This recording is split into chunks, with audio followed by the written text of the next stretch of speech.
Ito ang GMA Regional TV News.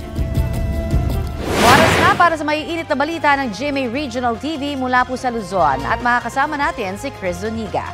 Chris? Salamat, Connie. Nag-aalburuto muli ang Bulkang Taal. May naitalang 5 phreatic eruption o pagbuga ng steam sa bulkan kahapon.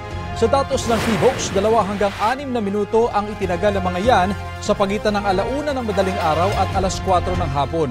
Umabot sa 2,100 meters ang taas ng ibinuganitong plume o makapal na usok.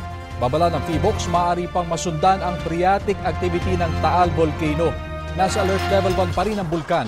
Bawal pa rin po ang pagpasok sa permanent danger zone pati na sa Taal Volcano Island at sa malapit sa main crater at Daang Castilla Fissure.